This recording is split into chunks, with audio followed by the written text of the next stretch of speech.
Hi everyone, Cindy here, and in today's video, I want to talk about dealing with unresolved grief. What is it and what are the signs? Now, unresolved grief or complex grief is very different from normal grief. It lasts longer, sometimes for years, and it is so much more intense or worsening, and it doesn't show any signs of softening over time. And it can interfere with normal daily life and routine. So this isn't your traditional normal grief that everybody goes through. It's a natural process. This is something that goes on for, again, months and sometimes years. So it tends to impact those that have suffered an unexpected, a tragic, and or a violent loss. And a common thread is that the sufferer tries to deny or avoid normal aspects of that grief, and they hold on and tend to refuse to accept the loss. This denial keeps them from the healing process, and they find themselves stuck in very deep grief. Now, you may find, if you feel that you are in this unresolved grief, you may find a logical justification for your lack of acceptance. Maybe it felt like it was unfair. Maybe the person that passed was too young. But that doesn't change the outcome of the situation. And until you have radical acceptance of what is, you will remain stuck. Accepting doesn't mean you're going to forget them. It just allows you to discover and embrace new ways of accepting the situation and keeping that loving connection you have with the person that's passed. So here are 9 signs that you may have unresolved grief. There's an intense sadness that does not improve with time. Your fond memories you have of that person can turn painful. You may experience fatigue, digestive issues, inflammation, joint pain.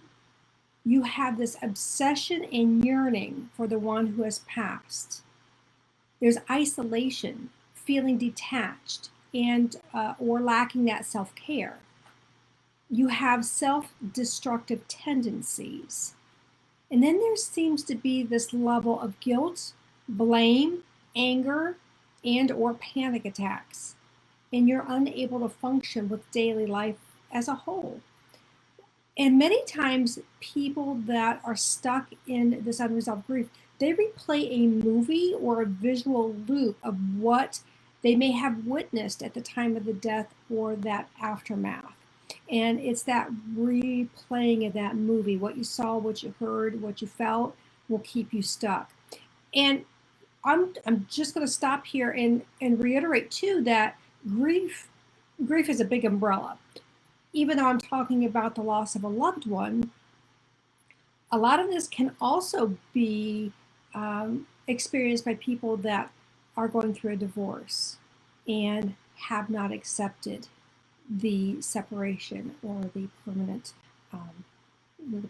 situation. So the same thing can happen to them. The intense sadness, no fond memories, they turn painful. The sensations in the body, the obsession and yearning for that person, isolating yourself, self-destructive tendencies, guilt, blame, anger, panic attacks, unable to function, and replaying a movie or a visual loop of maybe a situation that you were in with that person.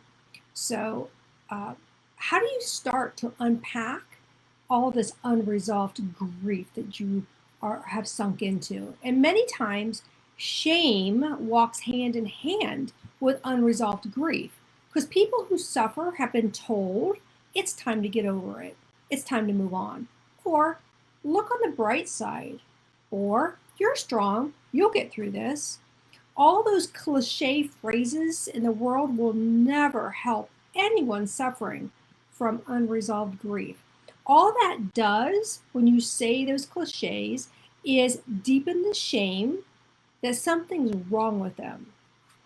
Please don't ever dismiss anyone's feelings who is grieving, especially complicated or unresolved grief, you are just compounding the problem.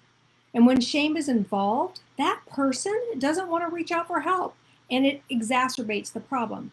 They might smile and pretend they're not hurting around other people. Again, this compounds the situation. So there's no right or wrong way to cope. Each person in each situation is uniquely different, so you've got to find what works for you. So first, reach out for help from someone you feel safe with. Someone who will let you cry, help you release everything that's pent up inside. And ideally, that would be someone who can help you process through all those emotions in a very safe, structured, constructive way.